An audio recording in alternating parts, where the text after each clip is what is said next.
En Afrique, comme partout ailleurs dans le monde, les communautés locales sont confrontées à des ressources gouvernementales limitées. Elles comptent souvent sur elles-mêmes pour fournir et gérer certains biens publics locaux.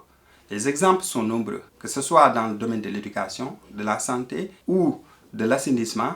Ces communautés sont investies d'un rôle important. Dans des pays comme le Sénégal par exemple, elles prennent part à la gestion de l'éducation élémentaire, aux infrastructures de soins sanitaires et d'autres infrastructures communautaires essentielles. Dans certains cas extrêmes, ces communautés ne reçoivent aucun soutien gouvernemental et contrôlent pleinement l'offre de services publics de base. Une variable importante du développement repose dans ce sens sur la capacité de ces communautés à se mobiliser et à fournir des actions collectives pour gérer ces biens publics locaux. C'est pourquoi il est important de comprendre les barrières auxquelles ces communautés font face et comment ces barrières peuvent être surmontées. Deux caractéristiques de ces communautés me semblent importantes à cet égard. Nous avons d'abord le capital social et ensuite la diversité ethnique. Alors d'un côté, nous avons un certain nombre d'auteurs qui soutiennent que la confiance entre les communautés, la fréquence des contacts sociaux et le respect de certaines normes sociales partagées, qu'on appelle communément capital social, est une variable clé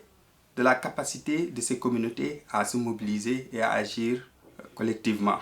Cependant, il faut savoir que la théorie économique est pessimiste quant à la capacité de ces communautés à agir collectivement à raison du problème du passager clandestin. Mais des auteurs comme Elinor Ostrom tout en reconnaissant que la tentation de resquier est un phénomène réel, soulignent qu'elle est insuffisante en pratique pour détruire toute chance d'avoir une action collective. Une des variables clés qu'elle a utilisées pour expliquer le succès de l'action collective est le respect des normes partagées qu'on appelle aussi capital social. À la suite de cela, de nombreuses recherches ont utilisé le capital social pour expliquer des phénomènes aussi variés que la croissance économique, le capital humain et la réduction de la pauvreté. Mais le capital social a peut-être été victime de son succès parce qu'il appartient au monde académique mais aussi aux acteurs du terrain. Aujourd'hui, que ce soit les ONG, les gouvernements ou même dans le discours populaire, des références sont faites au capital social pour expliquer des phénomènes très variés de la vie sociale et économique. C'est pourquoi certains économistes étaient réticents à utiliser cette notion qui est aussi élusive et difficilement mesurable. Néanmoins, il existe des études qui ont fourni des preuves quantitatives que le capital social est important pour certains résultats économiques. Et en particulier, dans les pays de développement, des études ont montré que les communautés qui ont plus de capital social arrivent à gérer plus les biens publics locaux. D'un autre côté, nous avons les travaux sur la diversité ethnique qui, à travers plusieurs modèles théoriques, donnent les canaux à travers lesquels la diversité ethnique peut affecter la fourniture des biens publics locaux.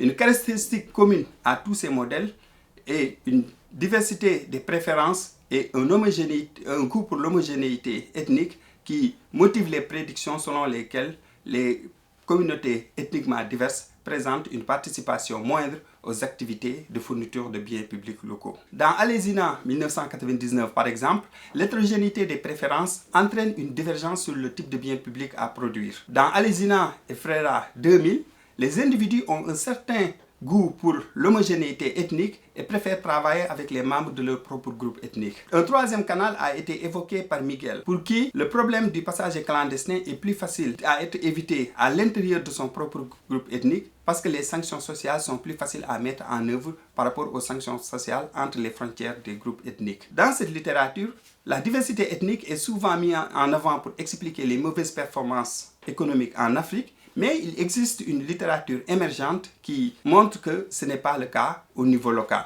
En conclusion, bien que le capital social et la diversité ethnique soient liés, ils ont un statut différent. Le capital social a toujours un effet positif et la diversité ethnique a un effet négatif mais marginal au niveau local. Quelles implications peut-on tirer de toutes ces observations? De toute évidence, l'amélioration du capital social serait bénéfique pour la fourniture de biens publics locaux en Afrique. Mais le problème, c'est que nous en savons peu sur les moyens par lesquels on peut améliorer le capital social. Cependant, quelques pistes peuvent être explorées. La première vient de l'hypothèse de contact de Allport qui dit que sous certaines conditions, le contact interpersonnel peut réduire les préjugés et améliorer la confiance interethnique. La deuxième, c'est de proposer des formations dans des compétences sociales dans les écoles. Des études ont montré que de telles formations à un jeune âge peut avoir un effet durable sur le capital social.